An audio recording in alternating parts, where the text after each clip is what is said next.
дуои имрӯза дар сураи Оли Имрон ояти 8 омадааст ки чунин аст: бисмиллаҳи роҳмани роҳим. ربنا لا تزغ قلوبنا بعد إذ هديتنا وهب لنا من لدنك رحمة إنك أنت الوهاب. یعنی ای پروردگار ما، بعد از آن که به ما راه نمودی، دلهای ما را کج مکن و برای ما از نزد خودت نعمت عطا کن، همانا تو عطا کننده ای. این دعا در صحیفه اول و در آیات های اولی سوره آمده است. خداوند میگوید که قرآن، یعنی قرآنی که او به ما فرستاد، از دو نمود آیات های عبارت است. نمود یکم آیات های کشاد و روشن که معناشان فهما است و خداوند این نمود آیات ها را محکمت میگوید، یعنی که محکمت نامیده است. نمود دوم متشابهت، یعنی آیات هایی که میتوانند یک چند معنا داشته باشند. به همین دو نمود، یعنی که محکمت و متشابهت، خداوند آیات های قرآن را جدا کرده است. و خداوند میگوید که آنهایی که میخواهند بین مردم نافهمی و دودلگی بیاورند، از آیات های استفاده میکنند که یک چند معنا دارند. یعنی آنها معنی اصلی آیات را یک سو میگذارند و دیگر خیلی آن را تفسیر میکنند و در آخر قرآن را رد میکنند. ولی آنهایی که ایمانشان کامل است میگویند ما به پررگی ایمان آوردیم و باوری کامل داریم که این کتاب یعنی قرآن از جانب الله فرستاده شد. بعد آنها این دعا را میخوانند: ربنا لا تزغ قلوبنا بعد إذ هديتنا وهب لنا من لدنك رحمة إنك أنت الوهاب.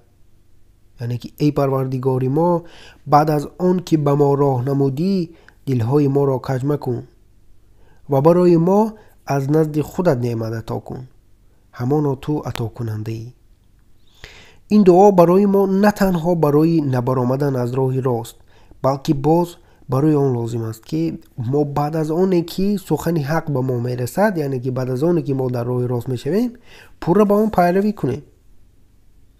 زیرا ما میبینیم نفرانی را که دین خود را ترک کردند و سبب این کارشان همین بود که آنها یک چند آیت های را پیدا کردند که میتواند چند معنا را افاده کند و معنی اساسی آن را نفهمیده آن را نادرست تفسیر میکنند و با همین در دلشان شک پیدا می شود.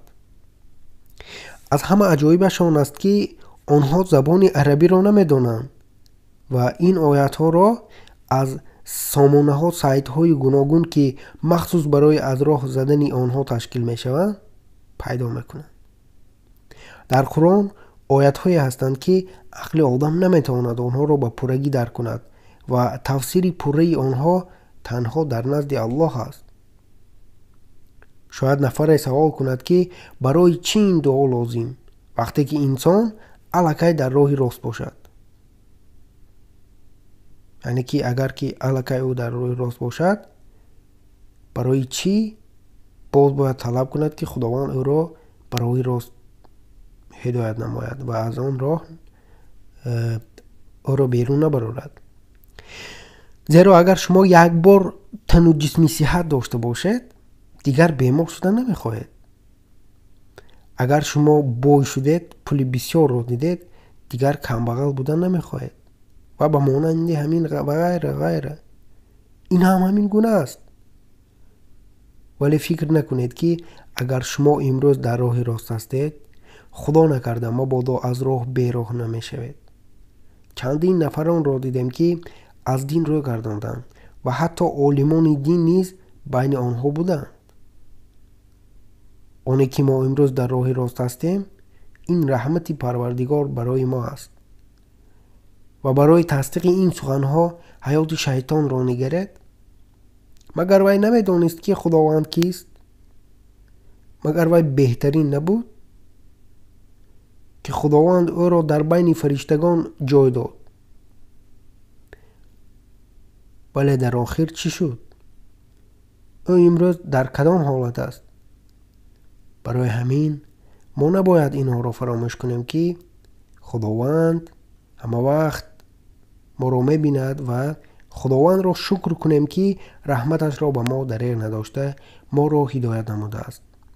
و این دعا را بخوانیم تا الله تا به آخر ما را از رحمتش به نصیب نسازد. بسم الله الرحمن الرحیم. ربنا لا تزغ قلوبنا بعد إذ هديتنا وهب لنا من لدنك رحمة إنك أنت الوهاب. خداوند نگهبان هر یک شما. السلام علیکم و رحمت الله و برکاته.